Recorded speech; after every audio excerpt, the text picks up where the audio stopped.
सात संगत जी, प्यार से कहना ध्यान लगाए जी कि ये परमात्मा ही है जो जहाँ पूरे ब्रह्मांड में है। एक वो कनेक्शन हमारी इस परमात्मा से जब है तो संसार के हर इंसान से हर कोई अपना है, हर एक में ही परमात्मा का वास।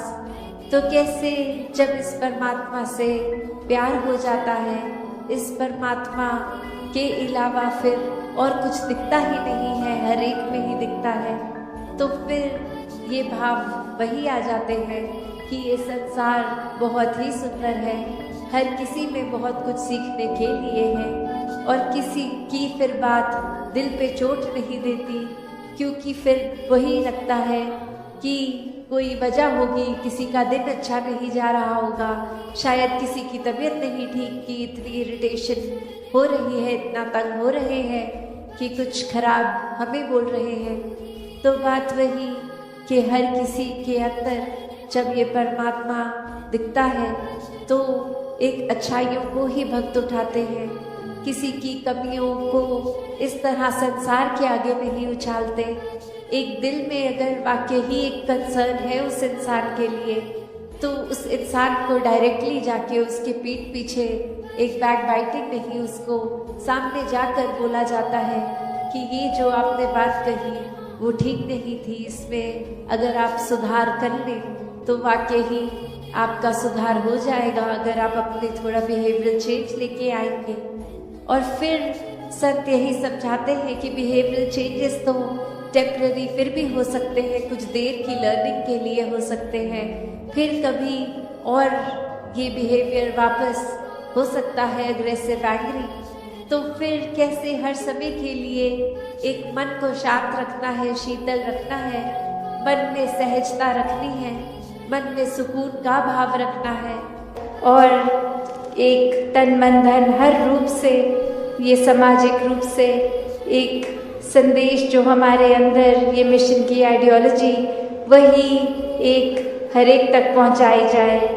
दातार हर एक पे कृपा करे कि हर कोई अपने जीवन में इस तरह सेवा करे, इतनी अनकंडीशनल सेवा हो कि रूप चाहे कोई भी मिल जाए, आज सेवा कैसी लगी है, कल कैसी, बस वो भाव पूर्णता से समर्पित भाव हो, वो फिर जीवन इस तरह भक्ति में हो कि फिर संगत के लिए एक दिल दिमाग सभी का हर एक के लिए कि किसी को कोई नुकसान ना पहुँचे, हर किसी के लिए एक बरकतें हों, एक दिल हर किसी के लिए पिघलता हो, एक ऐसा सेवक का भी जीवन जो आज चाचा प्रताप सिंह जी का भी जिक्र, तो ऐसा ही सेवा का भाव उनके मन में भी और पूरे परिवार ने भी अभी जो अरदास करी कि ऐसे मिशन में भी एक समर्पित रूप की सेवा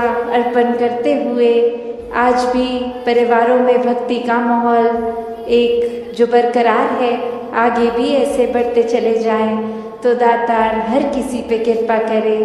तो भक्तों ने हमेशा वो अच्छाई की ओर ही रुख करना सिखाया है कि परिस्थिति अगर इस परमात्मा ने दी है तो अच्छी ही होगी। एक अगर उस परिस्थिति को अच्छा नहीं समझ रहे हम तो वो हमारी कमी है, इस परमात्मा ने तो पूर्ण किया है इस परिस्थिति को भी।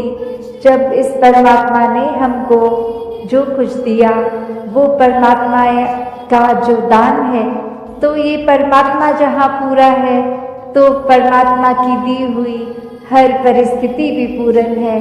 फर्क सिर्फ हमारे नज़रिए का होता है कि उसको हम किस तरह देख रहे हैं, उस परिस्थिति में से हम निचोड़ क्या निकाल रहे हैं, उससे सिखलाई क्या निकाल रहे हैं। क्या हम सिर्फ हमारे अनुसार कुछ नहीं हुआ तो उसके वजह से इस परमात्मा को ही कोस रहे हैं, या ये भी मान रहे हैं कि ये ही हमारे लिए बेस्ट है और कैसे इसमें वरदान छुपा हुआ है। तो एक ये नज़रिया भक्तों ने हमेशा से जो दिया कि आध्यात्मिक पहलू अपना हर किसी ने जहाँ एक बहुत ही उस नज़रिए का बनाना है कि जीवन में ये शरीर मिला है, ये मटीरियलिस्टिक वस्तुएं मिली हैं, घर बार रिश्तेदारी बहुत कुछ मिला है, तो क्या इसी में पूरा समय रहकर इस परमात्मा के लिए समय नहीं निकालना, या फिर एक चुनाव अपना है कि इस परमात्मा के प्यार के रंग में ऐसे रंगे जाएं कि कोई दुनियावी रंग फिर छू नहीं सकता।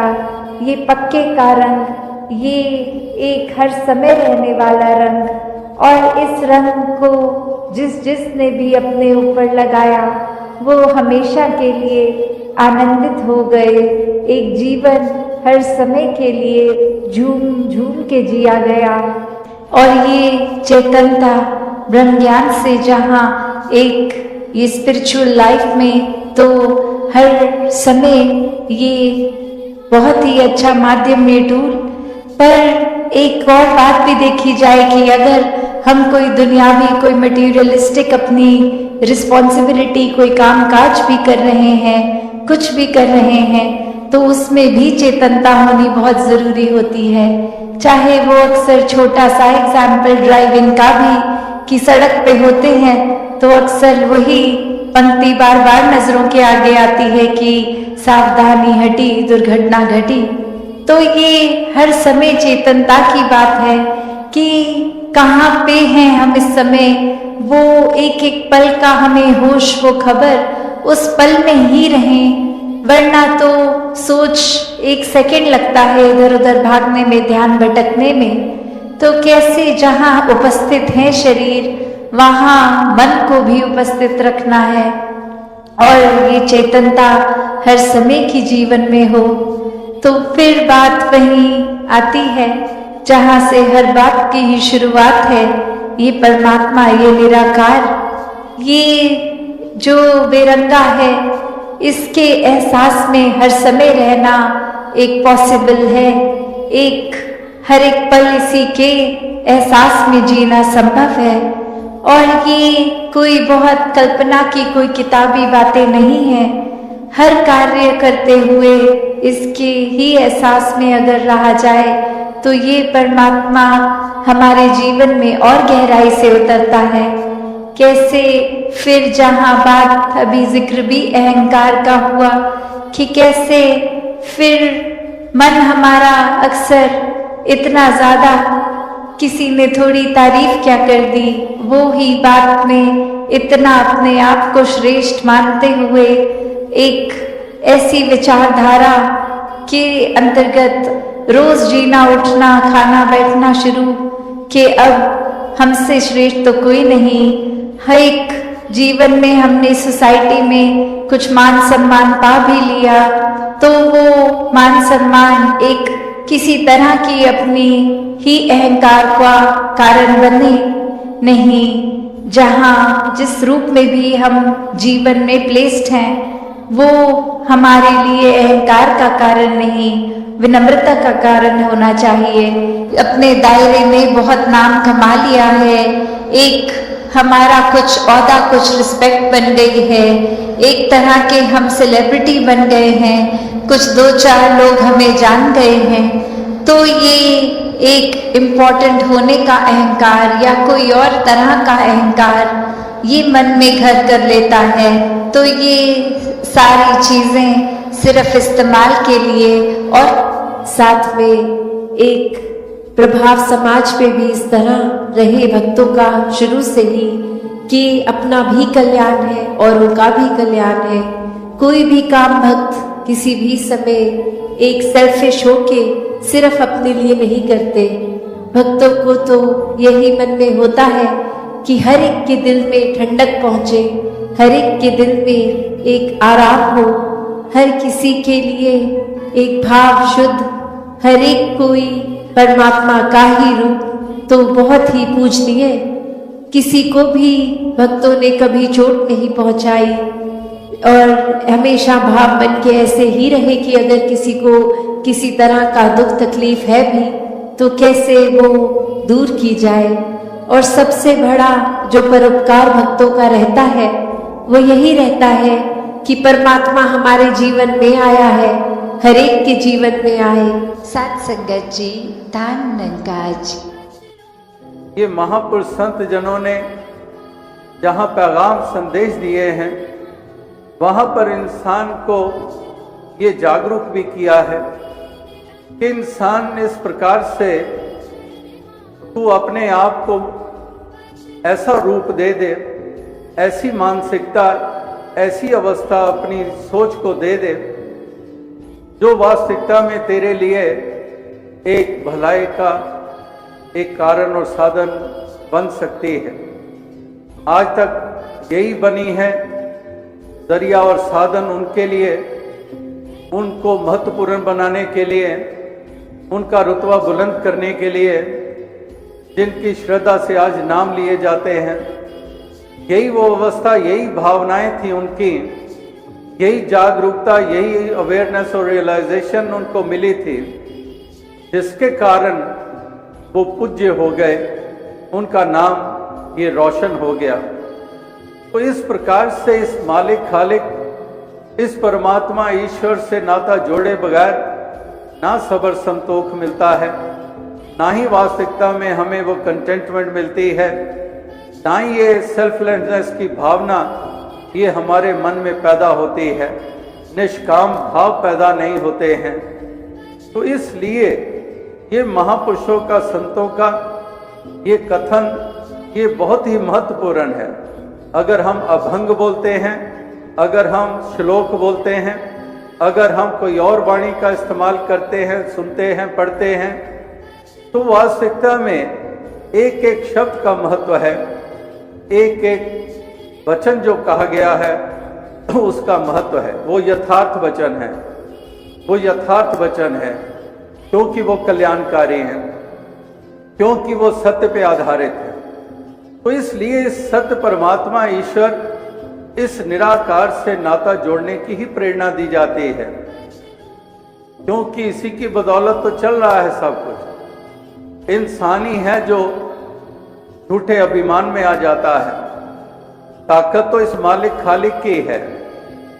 चाले है शरीरा कौण्याचे सच्चे, ये कौन सी ताकत से ये शरीर चल रहा है?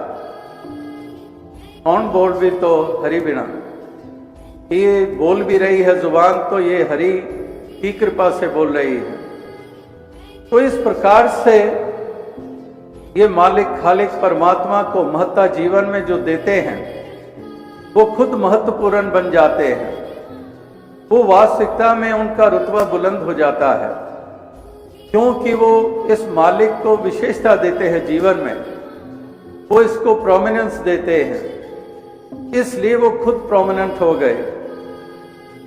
इस मालिक को प्रोमिनेंस देना का मतलब यही है कि जो इससे अपने मन का नाता तोड़ते नहीं हैं, जो कभी भी झूठा अभिमान करते नहीं हैं, जो हर इंसान के प्रति सद्भावनाएं मन में रखते हैं, जो दूसरों के लिए काम आने के जज्बे रखते हैं, तो वो वास्तविकता में माने जाते हैं कि वो प्रभु के अस्तित्व के साथ जुड़े हुए हैं।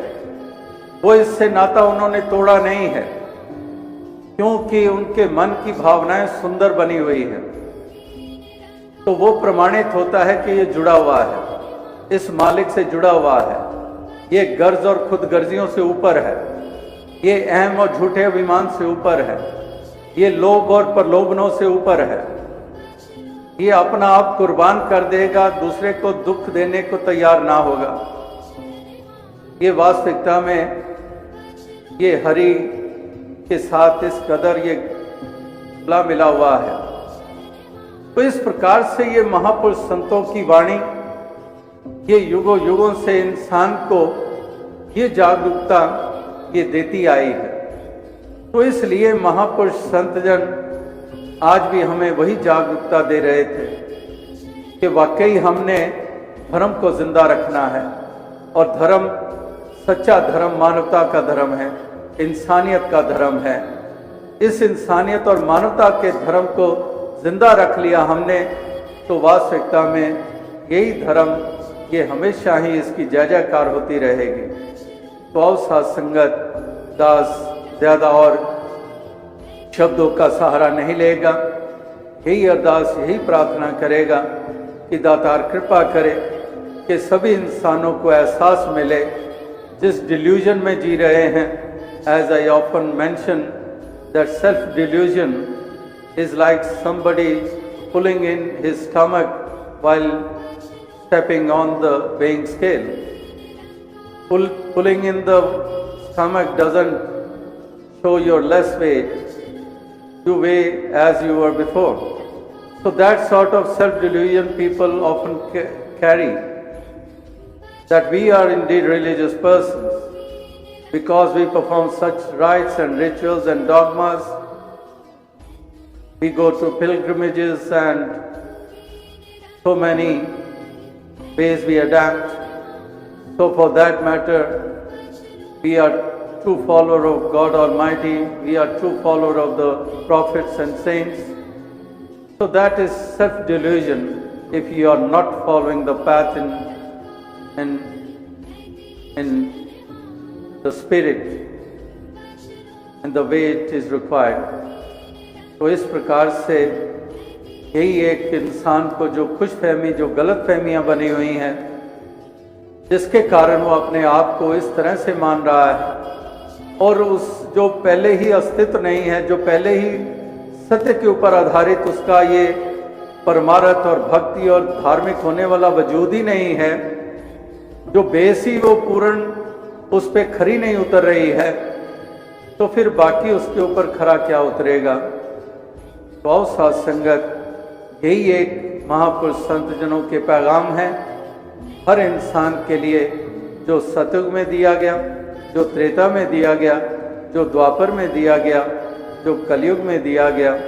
किसी पैगंबर, किसी बलि के द्वारा वो हर वचन, वो हर शिक्षा, वो हर इशारा जिस तरफ किया गया है, वाकई काश इंसान उस तरफ बढ़ चले और तज दे ये कुदूरतें, तज दे ये वैर वास्ते, तज दे ये संकीर्णताएं और तज दे ये हिंसक प्रवृत्तियां और ऊपर उठ जाए झूठे अभिमानों से, ऊपर उठ जाए लोभ लालच से और सही मायनों में एक ऐसा बशिंदा बने, ऐसा इंसान बने जो वाकई ही एक दूसरे का हितैषी बन के जिए, सारे इंसानों को अपने परिवार का अंग मान के जिए, केवल तमाशे देखने वाला ना हो, केवल दूसरों की हंसी उड़ाने वाला ना हो, केवल दूसरे को लुक डाउन अपॉन ना हो, ऐसा दूसरे को नीचा देखने वाला ना हो, जो वाकई ही ऐसे फितरत रखने वाला हो, जो एक दूसरे से मेल जोल बढ़ाए, एक दूसरे के दुख सुख को बांटे. जैसे वो शायर का शेर ध्यान में आया है कि अजीब सी बस्ती में मेरा मकान है, जहां लोग झांकते ज्यादा है, मिलते कम है. कि झांकते हैं, वो देखो वो क्या हो रहा है, वो देखो उसने वो ये बोला, वो बहू सास, वो देखो, बस झांकेंगे उधर क्या हो रहा है, उधर क्या हो रहा है, लेकिन मिलेंगे नहीं, मिलजुल कर कुछ सुलह सफाई कराएंगे नहीं, मिलजुल कर कोई इस तरह से समीपता पैदा नहीं करेंगे, केवल झांकते हैं, तमाशे देखते हैं. तो इस प्रकार के नहीं, वो उनकी ज़रूरत है जो वास्तविकता में ऐसे अपने आप को शरीक कर देते हैं, जो दूसरों की बातों के ऊपर, जैसे आज भी शायद कल जिक्र हुआ कि लोग तो नमक उठाकर घूमते फिरते हैं, ज़रा सा जख्म तो दिखाई दे, बस वहीं पर उस नमक को फेंकने को तैयार है, उसकी पीड़ा को और बढ़ाने को तैयार है. कीजिए ना 10 में बैठ के आपस की बातचीत, पहुंचेगी 10,000 तक आपस की बातचीत. गॉसिप मॉन्गर्स, वही बात जो झांकते ज्यादा है, जो इस प्रकार से केवल बातें ही करते हैं, अपना तो भूल ही जाते हैं कि हमारी क्या फितरत है, हम क्या करते हैं, हमारी क्या व्यवहार हैं हमारे, वो उससे कोई लेना देना नहीं, दूसरों को ही नापते तोलते रहते हैं और इस प्रकार से एक दूसरे की ही बात करते रहते हैं, दूसरों पे ही कीचड़ उछालते रहते हैं। लेकिन वास्तविकता में महापुरुषों ने तो जो पाठ पढ़ाया है वो यही पढ़ाया है कि आपस को ना सराहिए पर निंदिए नहीं कोई, कि अपनी सराहना करते रहें, अपना कद ऊंचा मानते रहें और दूसरे को बोना करके देखते रहें, दूसरे को नीचा करके देखते रहे नहीं। अपन को ना सराहिए, सेल्फ प्रेज जिसको कहते हैं, आपस को ना सराहिए पर निंदिए नहीं कोई, दूसरे की निंदा नहीं करनी और अपने आप की प्रेज नहीं करनी। जीवन अपना ऐसा बना लो कि दूसरे प्रेज करें, दूसरे तुम्हारा यश करें। आप अपने आप का प्रेज करोगे तो वहां पर अभिमान की बू आने लग पड़ती है, अहंकार की बू आने लग पड़ती है। इसको अहंकार हो गया है, इसको अभिमान हो गया है और वो किए कराए पे जो देन दी भी है अगर, उस पे भी जैसे पानी फिर जाता है। तो इसलिए महापुरुष संत जन ये हमें शिक्षाएं नाना प्रकार की हमारे ही जीवन को शोभा देने के लिए, हमारे ही जीवन के तमाम पहलुओं को सुंदर बनाने के लिए ये हमें प्रेरणा ये देते आए हैं और आज भी ये प्रेरणाएं हमें मिल रही हैं। एक कान से सुनकर दूसरे कान से जो निकाल देते हैं वो कुछ भी हासिल नहीं करते।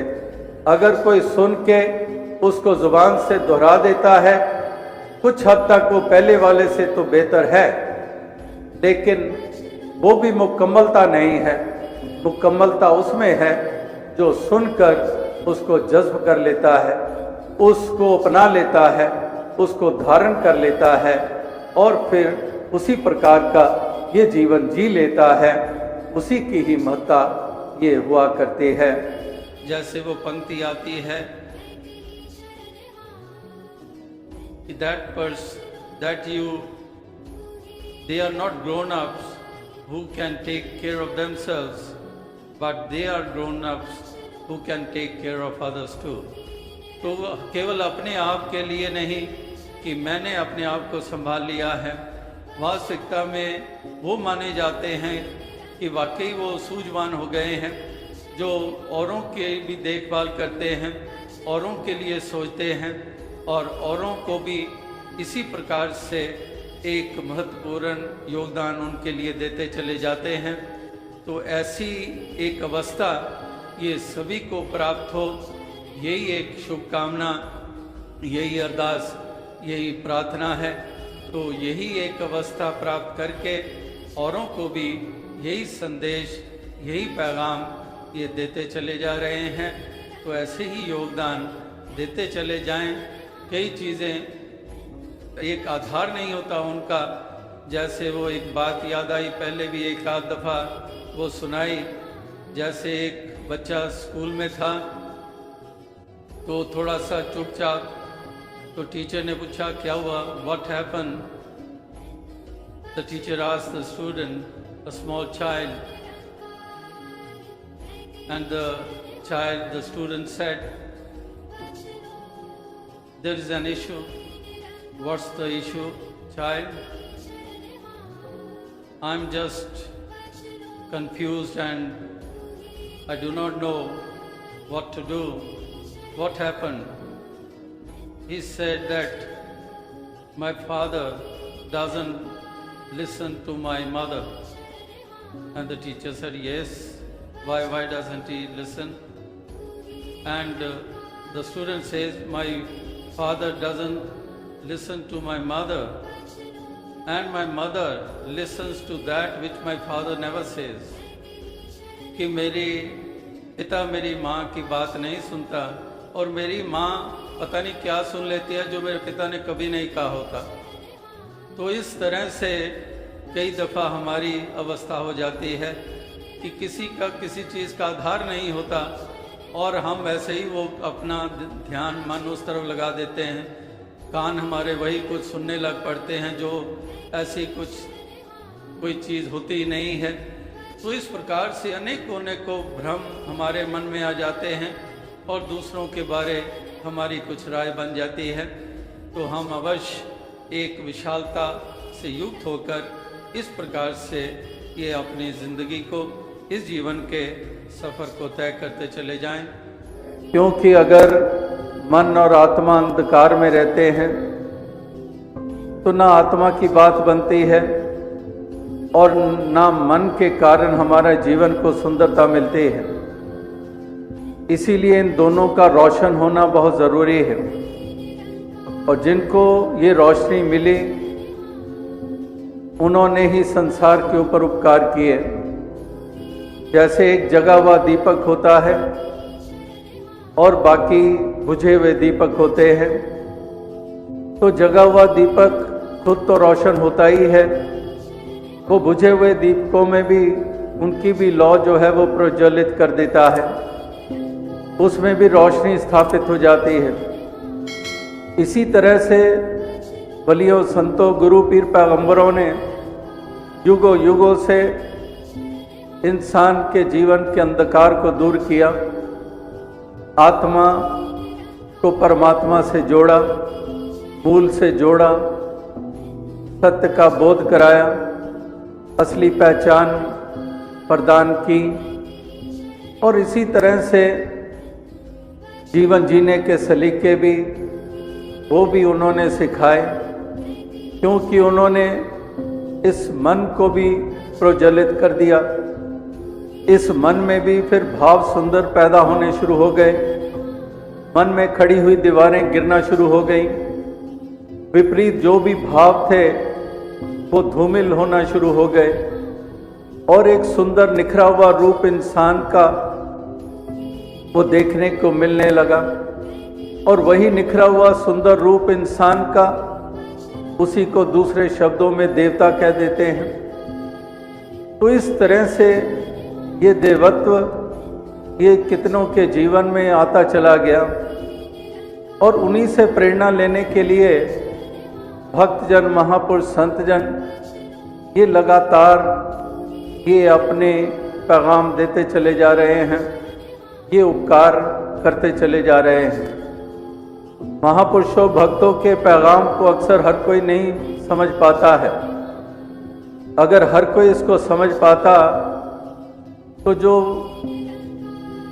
ऐसे सच के मार्ग पर चलने वाले, हर किसी के जीवन में रोशनी लाने वाले, उनके ऊपर भी फिर जुल्म ना किए जाते। हमने इतिहास के पन्नों में देखा है जहाँ पर किस तरह से भक्तों, संतों, वलियों, गुरु, पीर, पैगंबरों के ऊपर भी कितने जुल्म ढाए गए। लॉर्ड जीसस क्राइस्ट की क्रूसिफिकेशन जब हम देखते हैं, एक दिल दहल उठता है, कितने घिनौने तरीके से उनके ऊपर जुल्म किए गए उनके शरीर के साथ, और कदम कदम पर जीवन भर रास्ते में कितनी रुकावटें खड़ी की। इसी प्रकार से इतिहास के पन्नों में हमें ऐसे ही एक मिसालें ये मिलती हैं। उसके पीछे कारण क्या है? कारण यही है कि संतों, महात्माओं के उनके संदेश को इंसान ने समझा नहीं, क्योंकि इंसान इतना गहरे अंधकार में विचरण करता आया है, इतनी एक भ्रमों में जीता आया है, इतनी भ्रांतियों में जीता आया है, असत्य को सत्य मानता आया है। और जब सत्य सामने लाने के प्रयास हुए तो उन सत्य सामने लाने वालों को भी मिटाने में ये संसार हमेशा अपना कार्य करता रहा है। लेकिन संतों, महात्माओं ने हमेशा वो मार्ग अपनाए रखा और ये हमेशा से ये भी सच्चाई रही है कि जो संतों ने सच बताया था वही सत्य रहा है, और संसार जिस असत्य को सत्य मानकर चलता आया है वो वाकई असत्य रहा है, वो कभी सत्य नहीं बना है।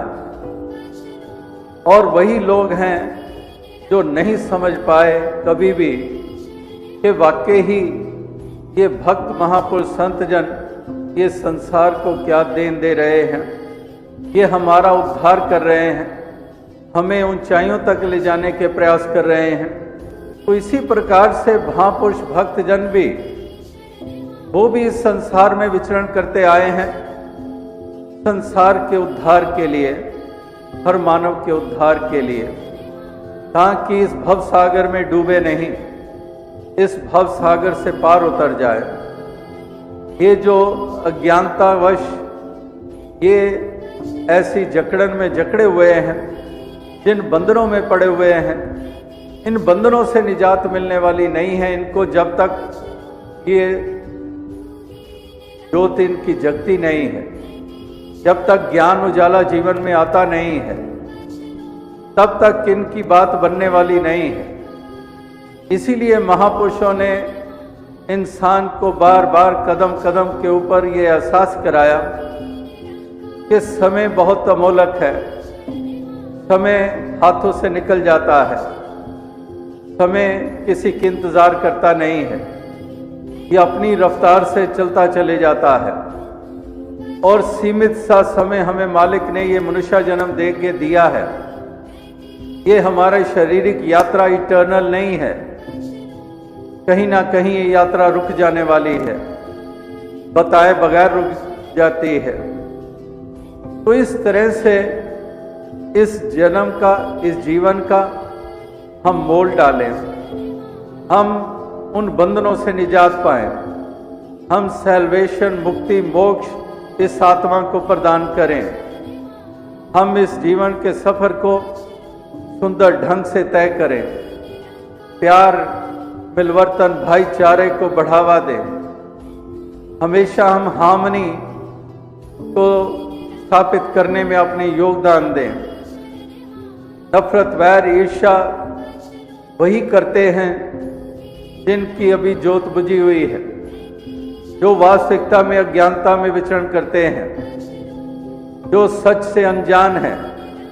इसीलिए वो मानव और मानवता की कदर करना नहीं जानते हैं। जैसे शायर ने कहा, ये सामने जो ईंटें तुम देख रहे हो, इनका कोई धर्म नहीं, कोई मजहब नहीं, लेकिन कल जब यही ईंटें मंदिर में लगेंगी तो हिंदू हो जाएंगी और मस्जिद में लगेंगी तो मुस्लिम हो जाएंगी। ये ईंट तो ईंट ही है, उसी ईंट से हमारे मकान बनते हैं और फिर उसके साथ नामें और पहचानें जुड़ जाती हैं।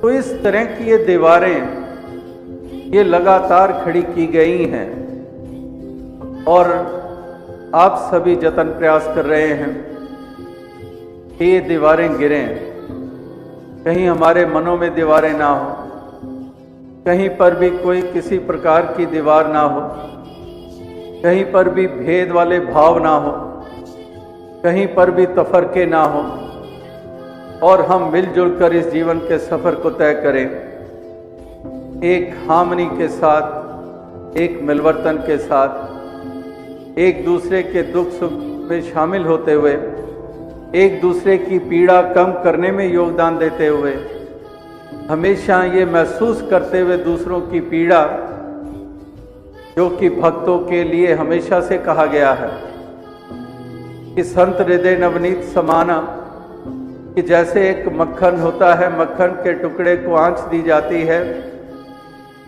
तो वो टुकड़ा माखन का वो पिघल जाता है, क्योंकि उसको आंच दी जाती है। लेकिन संतों के हृदय को इस तरह से माना गया है कि आंच किसी और को लगती है और मन इनका पिघल जाता है कि मुझे तो आंच नहीं लगी, मैं तो बिल्कुल सेफ बैठा हुआ हूं, लेकिन दूसरे को पीड़ा मिल रही है, उसके कारण इनके मन को पीड़ा महसूस होना शुरू हो जाती है। तो यही तो महापुरुषों ने कहा कि इस तरह से हमारी तार जुड़ी हुई हो, एक दूसरे की पीड़ा महसूस करें, उसको कम करने में योगदान दें। मुझे खुशी मिली है, मैं खुशी बांटूं, जैसे वो भी एक पंक्ति दास कई दफ़ा इतने सालों में उसका जिक्र किया है कि एक दूसरे की पीड़ा को इस प्रकार से उसको बांटना, एक लगन से बांटना और निज पीड़ा को धैर्य से सहना। तो इस तरह से ये महापुरुष संत जनों का बताया हुआ रास्ता है। यही एक इंसानियत की पहचान है, यही एक धर्म की पहचान है। अगर ये नहीं है तो फिर ना हम इंसान कहलाते हैं, ना हम धार्मिक रह जाते हैं। हर तरफ से हम एक इस पैमाने के ऊपर खरे नहीं उतरते हैं और इसीलिए मालिक की निगाह में हमारा दर्जा वो ऊंचा नहीं होता है, हम नीचे दर्जे वाले बन जाते हैं। तो इसीलिए हमने अपने दर्जे को बढ़ाना है। हमारे दर्जे कोई दौलतों के कारण नहीं बढ़ने वाले हैं। अक्सर जैसे समाज में नाप तोल होती है कि इसका दर्जा बड़ा है, इसका दर्जा बड़ा इसलिए है क्योंकि इसके पास दौलत बड़ी है, इसका दर्जा इसलिए क्योंकि ऑफिसर है, इसका दर्जा इसलिए बड़ा है क्योंकि ये हुकूमत करता है, इसका दर्जा इसलिए बड़ा है क्योंकि इसके पास बहुत से ऐसे टैलेंट्स हैं। तो उस तरह से हम दर्जे उनको मानते हैं ऊंचे दर्जे वाले। लेकिन महापुरुष संत जनों ने जो दर्जा ऊंचा माना है और जो हरि के निगाह में दर्जा ऊंचा, वो उसी का हुआ है जो इस प्रकार से इस रोशनी से युक्त हो जाता है, इसी रोशनी में जीवन के सफर को तय करता है, प्यार खलूस के साथ इस दुनिया को सजाता संवारता है, एक दूसरे के काम आता है, आंसू पोंछता है, दूसरों के लबों पे हंसी प्रदान करता है, गिरे हुए को उठाता है, उजड़े हुए को बसाता है, शोषण करता नहीं है, पोषण करना जानता है। तो इस प्रकार से जिसकी ये अवस्था बन जाती है, ऐसी चाल बन जाती है, तो वाकई वो ऊंचे दर्जे वाला हुआ करता है। और इस प्रकार से मुख उजला करे अपना, यही एक पैगाम इसी पे आधारित दिया जा रहा है। यही शुभकामनाएं, यही प्रार्थनाएं ये की जा रही हैं कि दातार कृपा करे, सबको सुमति दे, सबको ऐसी जागृति प्रदान करे ताकि हर इंसान जो है वो इस अवस्था में ये आ जाए, ताकि ये संसार का वातावरण ये घुटन वाला वातावरण ना रहे, ये भय वाला वातावरण ना रहे, जो हिंसा वाला वातावरण ना रहे। यहाँ पर अमन चैन वाला वातावरण हो, जहाँ प्यार के तराने हो, प्यार के नगमे हों और इस तरह से सुकून ले पाए हर कोई, राहत महसूस कर पाए हर कोई। इस तरह की प्रार्थनाएं की जा रही हैं और इसी की तरफ प्रेरित किया जा रहा है। तो दास ज़्यादा और शब्दों का सहारा नहीं लेगा, इन्हीं शब्दों से आपसे इजाज़त चाहेगा। साध संगत जी, धन्यवाद। पटना शहर में आप सबके बीच यहाँ इस भव्य समागम का हिस्सा बनने का अवसर मिला, यहाँ आने का अवसर मिला। आप सबके बीच ये प्रेम वाले भाव, ये परमात्मा के प्रति श्रद्धा वाले, भक्ति वाले भाव देखने का अवसर मिला। और कुछ रोज पहले ही ध्यान बना कि समागम संडे का यहाँ पहुंचकर आप सबके बीच में किया जाए। और सारे ही महापुरुषों ने जो योगदान दिया है, जो चंद दिनों में ही इतना विशाल रूप, इतने आयोजन, चाहे वो महात्मा किसी भी रूप में सेवाएं निभा रहे, सेवा दल के भाई बहन या फिर अन्य महात्मा जो डिपार्टमेंट्स के साथ भी लग के जिन्होंने कोऑर्डिनेशन की, तो ये आप सबकी सेवा इस रूप में सबने मिलकर जो निभाई, तो ये उसी का परिणाम है कि आज इतना विशाल मानव परिवार यहाँ इतने सुंदर रूप से, सुंदर भावों के साथ सजा हुआ है। पटना शहर की बात करते हैं, सुना कि जो इसका पौराणिक नाम पाटलिपुत्र, और कैसे कितना समर्थ इतिहास कहा गया, कितने ऐसे व्यक्तित्व यहाँ हुए जिनको जब बचपन में स्कूल में पढ़ रहे थे तो वो नाम भी सुने, चाहे वो चाणक्य का नाम हुआ, चाहे सम्राट अशोक का नाम हुआ, चाहे फिर जब गणित की बात आती है तो आर्यभट्ट का नाम भी यहाँ से जुड़ा हुआ, और पता चलता है कि कितनी ही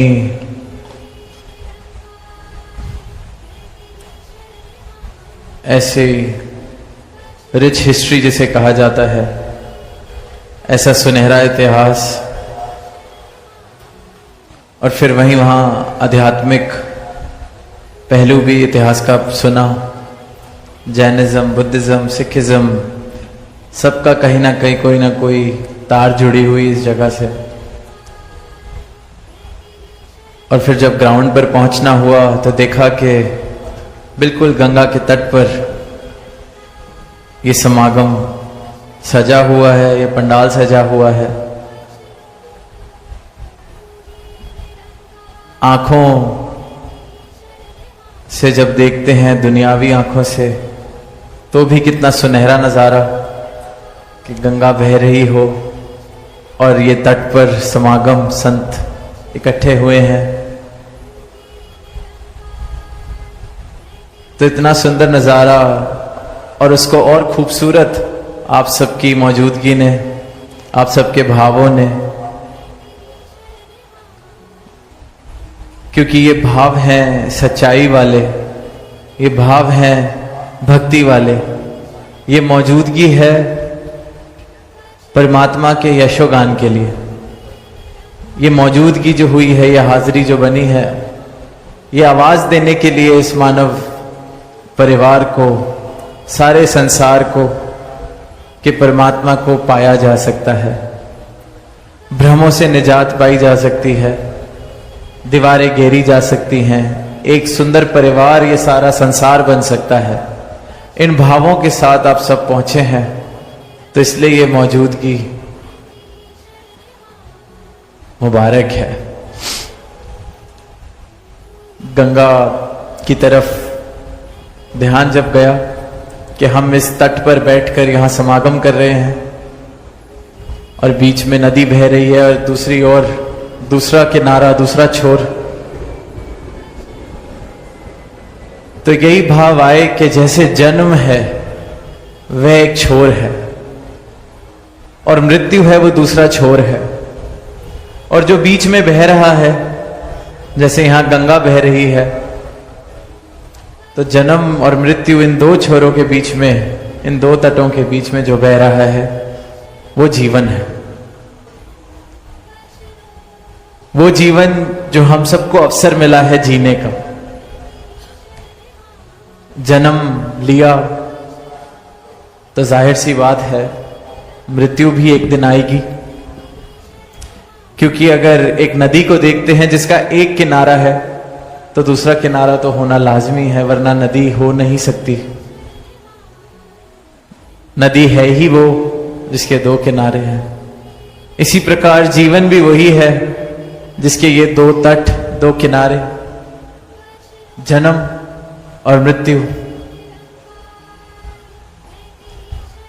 अक्सर हम कहते हैं कि जन्म शुरुआत है, मृत्यु अंत है, पर सही ठीक ठीक आंखें खोलकर अगर देखेंगे तो जैसे नदी के भी दोनों तट बराबर साथ ही चलते हैं, ये जन्म और मृत्यु भी साथ चल रही है। एक एक पल में एक एक श्वास हम जो ले रहे हैं, ये जीवन उतना ही कम होता जा रहा है। ये शुरुआत और अंत नहीं, ये साथ साथ ही चल रही है। जन्म है तो मृत्यु ने होना है। एक एक दिन इंसान ये जो यात्रा कर रहा है, एक एक दिन एक एक श्वास बहुत कीमती, ये जीवन बहुत कीमती है। अब ये एक एक मानव के हाथ में है कि जो उसका जीवन है वो गंगा की तरह पवित्रता प्राप्त करे। जैसे हम कह रहे हैं कि कितनी पवित्र ये नदी, कितनी इसकी पावनता शीतलता का हम जिक्र करते हैं, पढ़ते हैं, कितने भाव जुड़े हुए आस्था वाले। गंगा नदी का पानी किस प्रकार देखते हैं दुनिया में, क्या अहमियत दुनिया देती है। और वहीं दो किनारे तो एक गंदे नाले के भी होते हैं, जहां नाला बह रहा हो वहां भी दो तट हैं। तब हमने अपने जीवन को कौन सी दिशा देनी है, हमने अपना जीवन कैसा बनाना है, गंगा की तरह पावन पवित्र या फिर गंदगी वाला पानी बह रहा हो वैसा जीवन। ये निर्णय हमारे हाथ में है, एक एक मानव के हाथ में है। तट दो छोर हर मानव को मिले हैं, मृत्यु और जन्म। ये जो बीच का जीवन जो बह रहा है वो पावन पवित्र हो, गंगा जैसा, या एक गंदे पानी का प्रभाव, गंदे पानी का नाले जैसा जीवन हो। तो क्या प्रेम बहे उस जीवन में? जन्म और मृत्यु के बीच अगर मेरे जीवन में कुछ बहे तो क्या प्रेम बहे या वैर, ईर्ष्या, नफरत बहे? विशालता वाले भाव बहें या संकीर्णता वाले भाव बहें? क्या मेरे जीवन की ये जो नदी है ये भ्रमों से भरी हो या इस ब्रह्म के परिचय से? क्या ये शिकवों से भरी हो या शुक्राने से? क्या ये अज्ञानता के अंधकार से भरा हो जीवन या फिर इस परमात्मा की रोशनी से रोशन हो? जन्म मिला है, मृत्यु आएगी, ये बीच का सफर, ये जो है ईश्वर क्या है, परमात्मा क्या है, इसका राज जानना पड़ेगा। अपनी इन आंखों से जब मैं इस ईश्वर के दर्शन करता हूं तो फिर जर्रे जर्रे में भी ये ईश्वर दिखता है और हर इंसान में, हर मूर्त में ये ईश्वर दिखता है। तो फिर आसान हो जाता है कि किसी को मैं दुख ना पहुंचाऊं, क्योंकि सब में अपना रूप देखने लगता हूं। अपने रूप की पहचान मिल गई कि मैं इस ईश्वर का अंश हूं, सामने वाला भी ईश्वर का अंश है। तो ज्ञान की दृष्टि से देखें तो मुझ में और सामने वाले में अंतर क्या हुआ? ये तो अज्ञानता वाली दृष्टि थी जो जात मजहब की दीवारें बना रही थी। ये तो अज्ञानता वाली दृष्टि थी जो ऊंच नीच के भाव, जात के भाव, कुल के भाव, कुंभ के भावों पर नफरत कर रही थी। पर ये गुरु के ज्ञान की जो दृष्टि मिली है, नजर मिली है, उससे तो ये समझ आ गया है कि फर्क क्या है। जिसने मुझे बनाया उसने ही सबको बनाया है। जो मुझ में बस रहा है वही परमात्मा सब में बस रहा है। जिसमें मैं बस रहा हूं उसी में सब बस रहे हैं। तो फर्क क्या हुआ? फिर अहिंसा वाले भाव स्वाभाविक हो जाते हैं। खुद को कोई कैसे दुख पहुंचाए, खुद का कोई कैसे नुकसान करे। अहिंसा परमो धर्मा, किसी का हृदय ना दुखाएं। अपना सुख चाहते हैं तो किसी को दुख ना पहुंचाएं। अब हम जब संसारिक दृष्टि से देखते हैं तो बड़े सौदेबाजी वाली बात लगती है कि मैं किसी का नुकसान नहीं पहुंचाऊंगा, वो भी मेरा नुकसान नहीं करेगा, क्योंकि इंसान ने हर चीज मुनाफे और नुकसान में बांध ली है। तो इन भावों को भी इसी तरीके से सोच लिया है कि इसको मैं कुछ नहीं कहूंगा, ये मुझको कुछ नहीं कहेगा, पर हृदय में मेरा पूरा पूरा इरादा है कि अगर इसके अंदर समर्था खत्म हो जाए मेरा नुकसान करने की, तो मैं इसको दुख जरूर पहुंचाता। तो फिर मन में अहिंसा कहां आई? मन में तो भाव है कि बस ये मेरा कुछ ना कर सके, फिर इसको मैं नुकसान पहुंचाता हूं। इसे अहिंसा नहीं कहा जा सकता। ये तो कह लीजिए या सौदेबाजी है या कायरता है। डर है कि मैं कुछ करूंगा ये मेरा कुछ कर देगा, इसलिए शांत बैठा हूं। अहिंसा तो वो हुई कि हृदय में प्रेम है, हृदय में नुकसान वाले भाव नहीं। और जब हृदय में प्रेम आ जाए, किसी को दुख पहुंचाने वाले भाव ना हो, दुख पहुंचाने वाले भाव खत्म हो जाएं, तो जो बचेगा वो सुख है, जो बचेगा वो आनंद है। सौदेबाजी वाले आनंद की या सुख की बात नहीं की जा रही कि दुख पहुंचाओगे तो सामने वाला दुख देगा। तो उस हिसाब से जो तो निर्बल है, जिसका शोषण किया जा सकता है, उसको तो दुख पहुंचाया जाए, क्योंकि ये बेचारा क्या कर लेगा। पर इससे कोई सुख की हासिल नहीं होने वाला। सुख उस भाव में है कि मन में मेरे प्रेम, मन में मेरे सुख पहुंचाने वाले भाव, किसी को दुख ना पहुंचाने वाले भाव हैं। और जब हम किसी को दुख देते हैं तो किसी और ने आके हमें दुख नहीं देना, उसी पल में हम खुद को दुख दे रहे होते हैं। सदगुरु माता जी अक्सर कहते हैं, कोयला उठा के फेंकेंगे किसी की ओर तो हाथ अपना जलता है। वो हाथ जो जल रहा है वही दुख है। किसी ने आगे आके कोई गणित बता के हिसाब किताब करके दुख नहीं देना। दुख तो मैं खुद दे रहा हूं जब किसी और को दुख देने की चेष्टा करता हूं, मैं खुद को दुख दे रहा हूं। तो सही मायनों में अहिंसा वो अहिंसा नहीं जो डर के कारण की जा रही है, वो तो हृदय में हिंसा ही भरी हुई है। अहिंसा सही मायनों में वो है कि मेरे हृदय में प्रेम है, हृदय में ये भाव है कि मैंने दुख नहीं पहुंचाना, क्योंकि इस परमात्मा के दर्शन में कर रहा हूं सब में, इस ईश्वर के दर्शन में कर रहा हूं सब में। तो ये जीवन है जिसको कहा जा सकता है कि रूपांतरित हुआ। इस जीवन में बदलाव आए।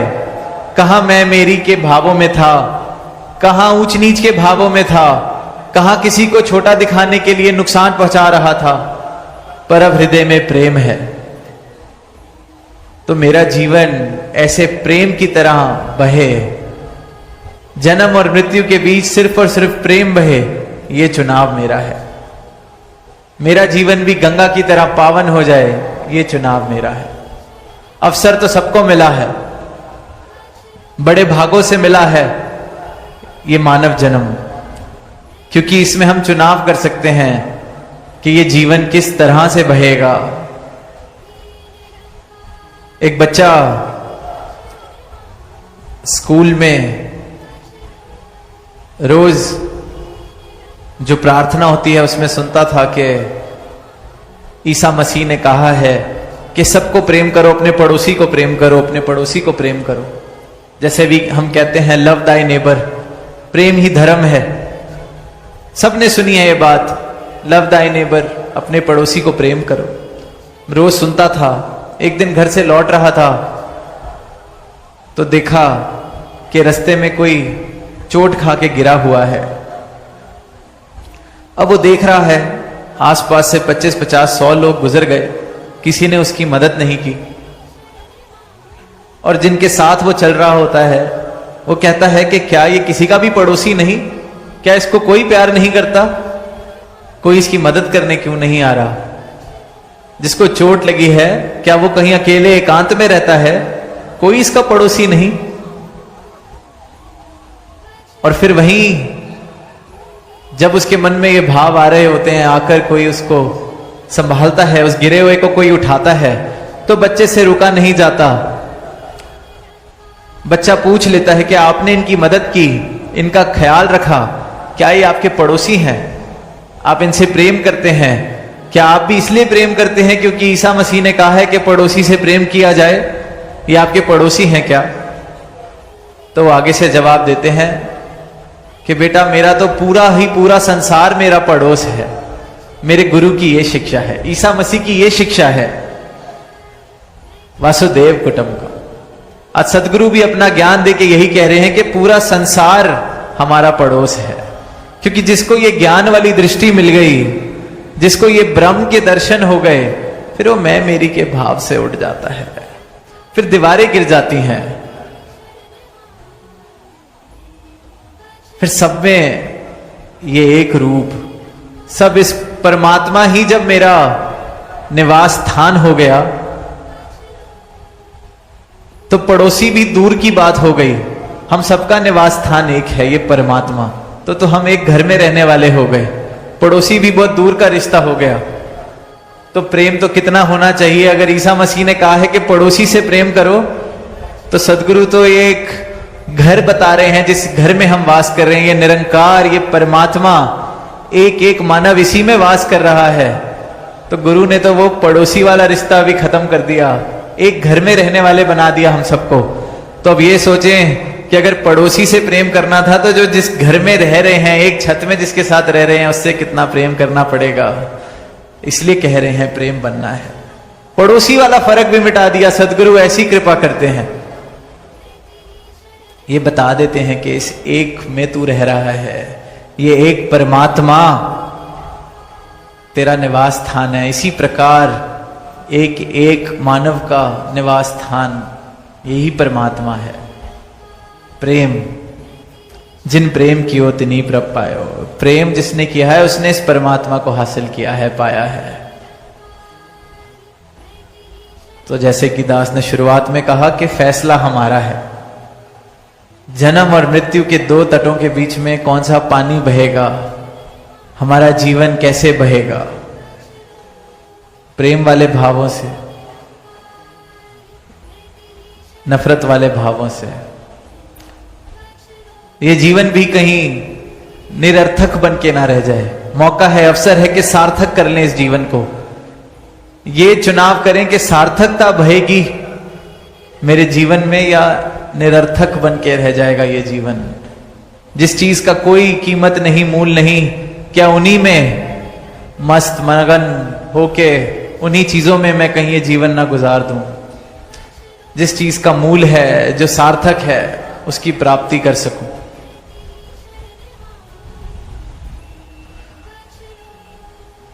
भक्ति में कहते हैं कि जिसने समर्पण किया उसने आनंद लिया। तो ये हमने चुनाव करना है कि मैंने अहंकार बहेगा जन्म और मृत्यु के बीच में, या समर्पण के भावों से अहंकार को तज कर मैं इस निरंकार को प्राप्त करूंगा। आर्यभट्ट का जिक्र हुआ तो कहते हैं कि उन्होंने ही शून्य का आविष्कार किया था। गणित में जो संख्या है शून्य, उसका आविष्कार आर्यभट्ट जी ने किया। तो जब जब आध्यात्मिकता में शून्य की बात होती है तो अक्सर ये कहते हैं कि खुद को शून्य कर लें। खुद को शून्य जिसने किया वो फिर बस इस जीवन में ये एक रह जाता है, ये परमात्मा। खुद को मैंने शून्य कर लिया, मतलब अपना अहंकार तज दिया, अपनी मैं को तज दिया, तो सिर्फ ये शेष रहता है, ये एक रह जाता है, ये एक परमात्मा। इस प्रकार से अपनी मैं को खत्म करा कि मुझ में और इस परमात्मा में भी फिर कोई फर्क नहीं रहता।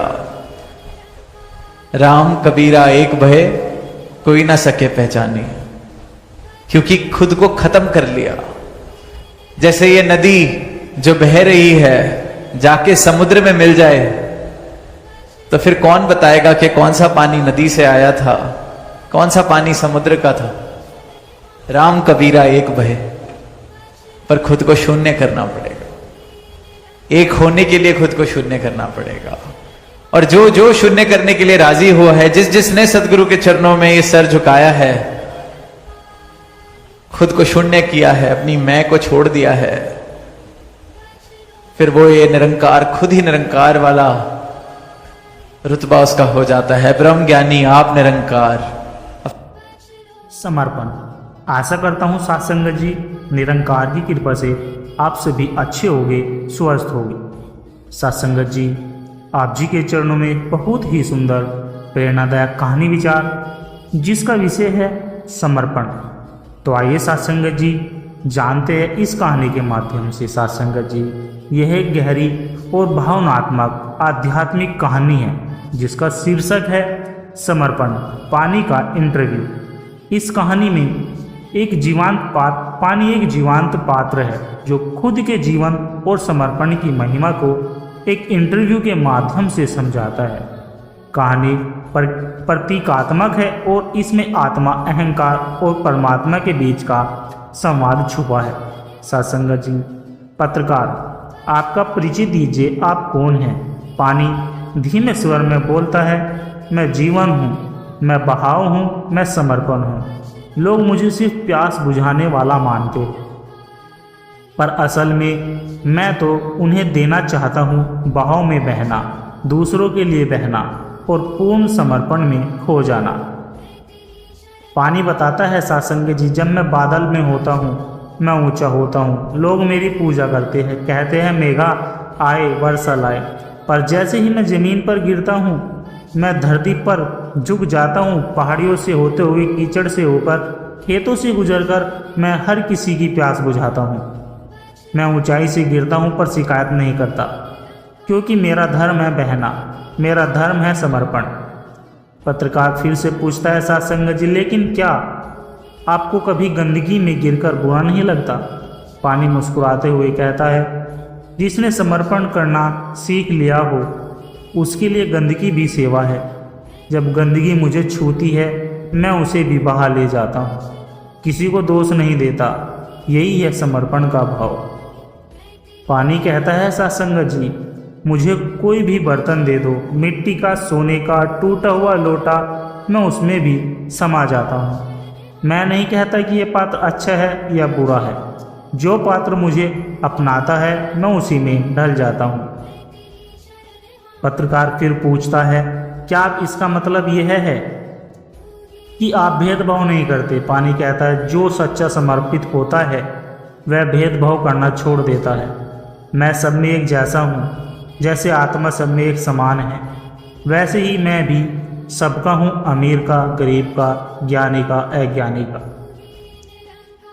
पानी बताता है सत्संगत जी, मुझे रोकने की कोशिश करो तो मैं या तो रास्ता बना लूँगा या उभन जाता हूँ, लेकिन अगर मुझे एकदम रोक लिया जाए और चलने न दिया जाए, मैं सड़ जाता हूँ। ठीक वैसे ही जैसे आत्मा जब माया में फंसकर रुक जाती है तो जीवन सड़ने लगता है। समर्पण का अर्थ है सत्संगत जी, खुद को परमात्मा की इच्छा में छोड़ देना। जो जैसा चाहता है मुझे वैसे बहने दो।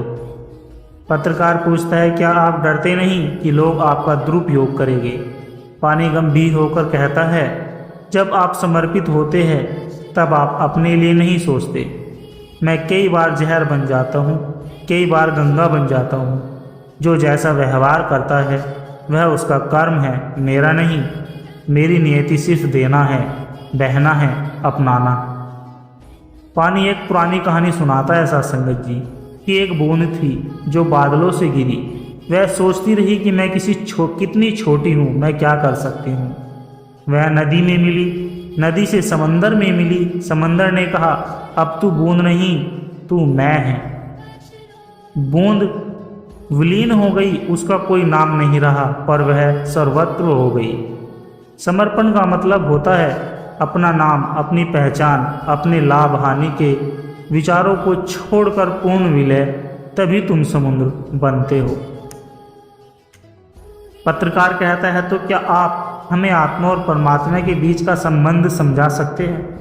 पानी धीमे स्वर में बोलता है, आत्मा वही बूंद है, भ्रमित, अकेली, घबराई हुई। परमात्मा वही समंदर है, विशाल, शांत, अनंत। जब आत्मा अपना मैं छोड़ देती है और कहती है, हे प्रभु मैं तेरी शरण हूँ, तब वह बूंद समंदर में गिरती है और कहती है, अब मैं नहीं, तू ही तू। यही है समर्पण की अंतिम अवस्था, यही है मुक्ति।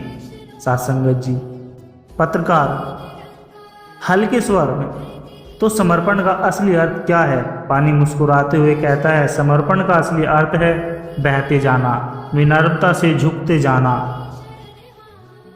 भेदभाव से रहित होकर अपनाते जाना और अंत में परमात्मा में विलीन हो जाना। मैं को खो देना ही तू को पा लेना है।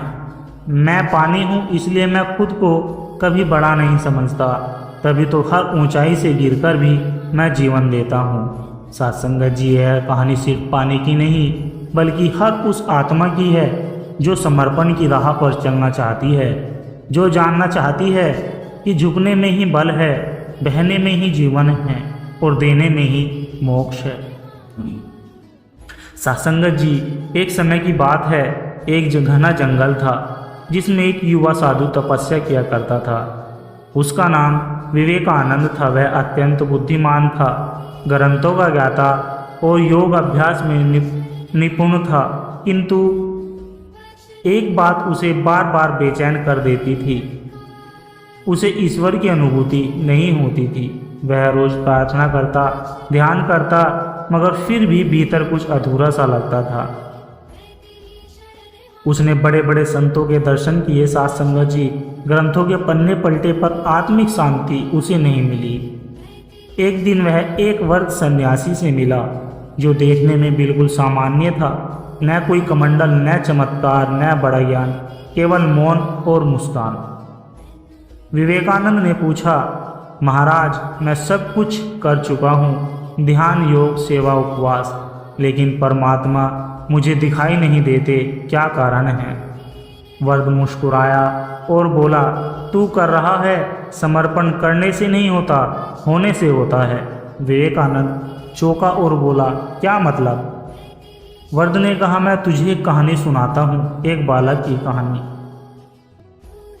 गोधुलू की कहानी। एक किसान था, गरीब पर ईमानदार था। उसका एक 7 साल का बेटा था जिसका नाम अर्जुन था। अर्जुन रोज खेत जाता, पिता की मदद करता और एक छोटी सी बात रोज करता। वह खेत में एक कोने में जाकर हाथ जोड़कर कहता, हे भगवान, आज मैंने जितना किया वह आपके लिए किया।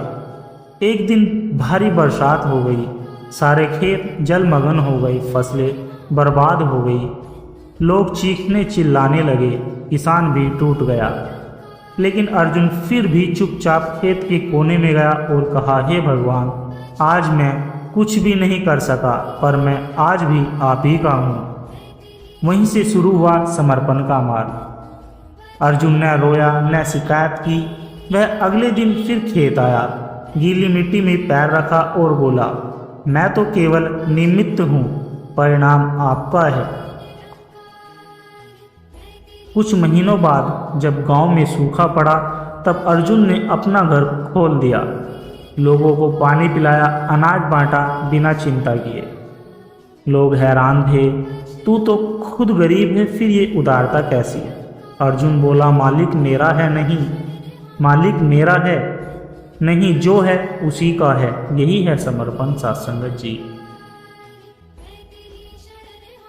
फिर एक दिन गांव में एक वृद्ध भिक्षुक आया, भूखा प्यासा था। अर्जुन ने बिना पूछे घर का आखिरी आटा निकालकर रोटियां बनाई और उन्हें दे दी। जब पिता ने पूछा, बेटा अब हमारे लिए क्या बचा? अर्जुन ने सिर झुकाकर कहा, वो जो ऊपर बैठा है वही बचा। वृद्ध मुस्कुराया। वह कोई सामान्य भिक्षु नहीं था, वही वृद्ध सन्यासी जो वर्षों पहले विवेकानंद को मिला था। विवेकानंद अवाक रह गया। वृद्ध बोला, उस दिन अर्जुन ने जो किया वह समर्पण था, और समर्पण वही करता है जो स्वयं को मिटा देता है, अह को, अधिकार को, परिणाम की चाह को। विवेकानंद की आंखों में आंसू थे। उसे समझ आ गया, ध्यान, योग, तप, ये सब रास्ते हैं, लेकिन मंजिल तक वही पहुंचता है जो अपनी मैं को मिटा देता है। वह वृद्ध सन्यासी के चरणों में झुका और कहा, अब मुझे ईश्वर से कुछ नहीं चाहिए, बस वो मुझे जैसा चाहे वैसा बना दे। वृद्ध मुस्कुराया, अब तू तैयार है, अब परमात्मा तुझसे मिलेगी, क्योंकि अब तू नहीं रहा। समर्पण क्रिया नहीं, सत्संगत जी, एक ऐसी स्थिति है जहां मैं मिटता है और बस वो रह जाता है। सत्संगत जी, एक दिया परमात्मा के नाम एक छोटे से गांव में अंधेरा पसरा हुआ था। यह अंधकार केवल बाहर नहीं बल्कि लोगों के मन में था। स्वार्थ, लोभ, भय, दुख का अंधकार। गांव में एक बूढ़ा बाबा रहता था। सब उन्हें दीप बाबा कहते थे। उनका नाम दीप इसलिए पड़ा क्योंकि वे हर शाम एक मिट्टी का दीपक जलाकर एक ऊंचे पत्थर पर रख देते थे। लोग हंसते थे और कहते थे, क्या ये एक दिया पूरे गांव का अंधकार मिटाएगा? बाबा मुस्कुराकर कहते, दिया अंधकार से नहीं लड़ता, वह बस प्रकाश देता है। जहां दिया है वहां अंधकार नहीं रह सकता। गांव का एक युवक जिसका नाम यशोदानंद था बहुत दुखी रहता था। उसके पास सब कुछ था, खेत, घर, पैसा, पर भीतर से खालीपन था। एक रात वह दीप बाबा के पास गया और कहा, बाबा मुझे शांति चाहिए, मैं बहुत कुछ जानना चाहता हूँ। पढ़ा हूँ पर कुछ भी भीतर नहीं उतरता। बाबा ने कहा, बेटा क्या तू सच में जानना चाहता है या सिर्फ जानने का दिखावा कर रहा है? यशोदानंद चुप हो गए। बाबा बोले, कल सूरज उगने से पहले नदी किनारे आ जाना, खाली हाथ आना। अगले दिन अंधेरे में यशोदानंद नदी किनारे पहुंचा। बाबा वहां पहले से ही थे। उन्होंने एक मिट्टी का दिया उसे दिया और कहा, इसे लेकर पहाड़ी की चोटी तक चढ़ जा। ध्यान रहे, यह दिया बुझना नहीं चाहिए। रास्ते में जो भी हो बस ध्यान रखना ये जला रहे। यशोदानंद ने दिया लिया और चढ़ाई शुरू की। रास्ते में कांटे थे, कीचड़ था, हवा थी। कुछ लोग रास्ता रोकते, कोई हंसता, कोई डराता, लेकिन वह दिया बचाता रहा। चोटी पर पहुंचते ही उसने बाबा को खड़ा पाया। बाबा ने पूछा, क्या थक गया है? वह बोला, हाँ बाबा, लेकिन दिया बचा लिया। बाबा ने उसके कंधे पर हाथ रखकर कहा, बेटा यही तो जीवन है। परमात्मा का दिया तुझमें जल रहा है। संसार के तूफानों से वह बुझ सकता है, पर तेरा ध्यान, तेरा प्रेम, तेरा समर्पण उसे बचाता है। यशोदानंद की आंखों से आंसू बह निकले। बाबा, क्या यही आत्मा है? बाबा बोले, हाँ बेटा, आत्मा वही है। आत्मा वही दिया है जो तुझे परमात्मा से जोड़ता है, और समर्पण वह तेल है जो इसे जलाए रखता है। समय बीता। यशोदानंद अब वही दिया हर शाम गांव के हर कोने में जलाने लगा। जो वो कभी अंधकार में डूबे थे, अब उनकी आंखों में आशा थी। एक दिन बाबा शांत हो गए। अंतिम समय में यशोदानंद को बुलाया गया। बाबा बोले, मैं तो एक दीप था, अब तू बन जा। याद रख, दिया न बोले न चिल्लाए, बस जलता है और जीवन देता है। ऐसा ही बन जा। संगत जी, यशोदानंद अब यशोदीप बन चुका था। गांव बदल गया, लोगों के मन बदल गए। किसी ने पूछा, तूने कैसे बदल दिया सब कुछ? उसने मुस्कुराकर उत्तर दिया, मैंने कुछ नहीं किया, बस अपने भीतर एक दिया परमात्मा के नाम का जला लिया। वो जलता रहा और धीरे धीरे सब कुछ रोशन हो गया। सत्संगत जी, परमात्मा को पाना कठिन नहीं, उसे पाना है तो पहले अपने भीतर एक दिया जलाओ, प्रेम का, श्रद्धा का, समर्पण का। फिर देखना अंधकार खुद ही चला जाएगा। सत्संगत जी, हिमालय की गोद में एक गुफा थी जहां वर्षों से एक तपस्वी साधना कर रहा था जिसका नाम ऋषिकेत था। उसने वर्षों तक मौन साधना, ध्यान, मंत्र जाप और कठिन तप किया था। उसे गर्व था कि वह सिद्ध हो चुका है। वह सोचता, अब मैं ईश्वर से केवल एक संकेत भर दूर हूँ, बस मुझे उनकी झलक मिलनी बाकी है। एक दिन सुबह जब वह ध्यान में बैठा था, एक छोटी सी चिड़िया गुफा में उड़ती हुई आई और उनके सर पर बैठ गई। ऋषिकेत ने गुस्से में आंखें खोली और झिड़कते हुए कहा, हे मूर्ख प्राणी, तुझे नहीं पता मैं ध्यान कर रहा हूँ? तूने मेरी साधना भंग कर दी। चिड़िया डर कर उड़ गई, लेकिन उसी क्षण भीतर एक आवाज गूंजी, क्या यही है तेरी साधना का फल? ऋषिकेत चौंक गया। उस रात वह सो नहीं सका। मैंने वर्षों तक अपने अहं को मिटाने का अभ्यास किया, पर एक पक्षी ने मेरे भीतर के क्रोध को बाहर ला दिया। तो क्या मैं वाकई में सिद्ध हूँ? उसी रात उसे एक स्वप्न आया। वो एक नदी किनारे खड़ा है और उसके सामने एक वर्द शंख है। संत बोले, साधना वो नहीं जो तुझे शक्ति दे दे, साधना वो है जो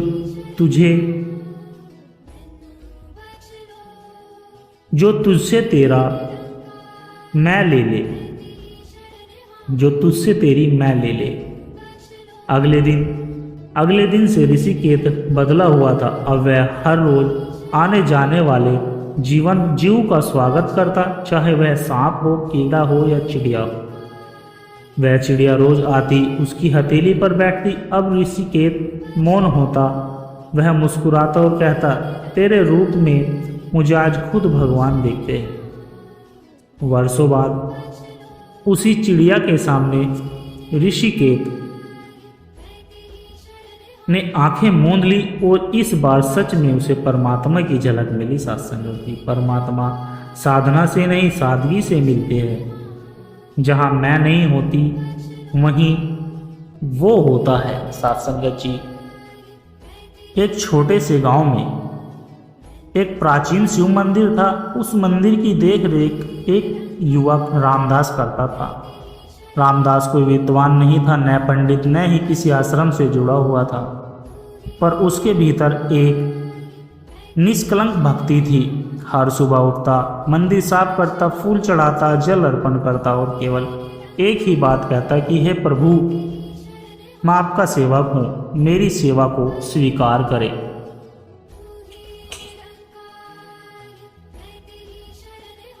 संगत जी, मेरी सेवा को स्वीकार करें।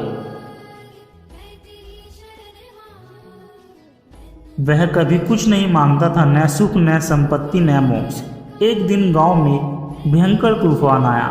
मंदिर की छत गिर गई, मूर्तियां टूट गई। गांव वालों ने कहा, रामदास, तेरा भगवान ने तेरी सेवा का ये फल दिया, अब तू किसकी सेवा करेगा? रामदास मुस्कुराया और बोला, जब मंदिर टूटा भगवान नहीं टूटे।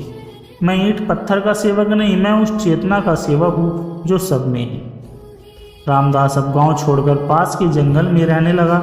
वहाँ वह बीमार पशुओं की सेवा करता, घायल पक्षियों की देखभाल करता।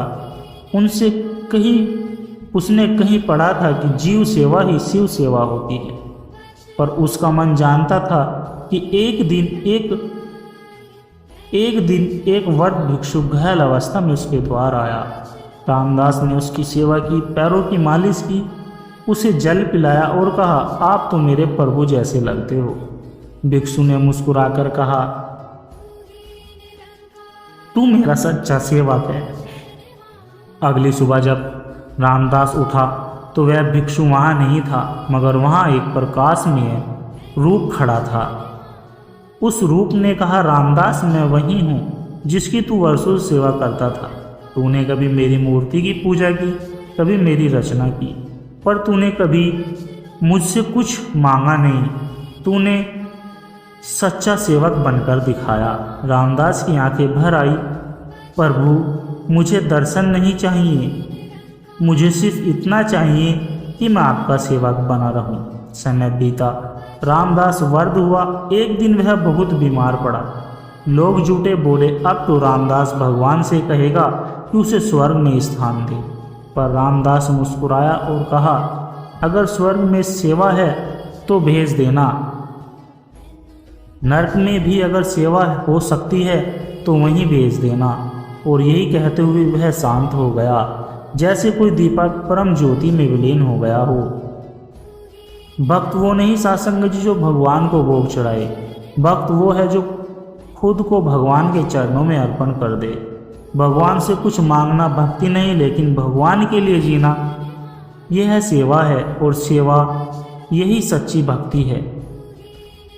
सत्संगत जी, दास के द्वारा कहे गए प्रेरणादायक कहानी विचार यदि आप जी को अच्छे लगे हो तो वीडियो को लाइक करें, शेयर करें और कमेंट बॉक्स में धन निरंकार जी जरूर लिख दें। और दास को आशीर्वाद दे हर रोज आप जी के चरणों में ऐसी ही प्रेरणादायक कहानी विचार लेकर आता रहूं। और सत्संगत जी, आप जी के चरणों में प्यार भरी विनती है कि दास के चैनल सोना इंस्पायर विचार को सब्सक्राइब जरूर कर दे। सत्संगत जी, प्यार से कहना धन निरंकार जी।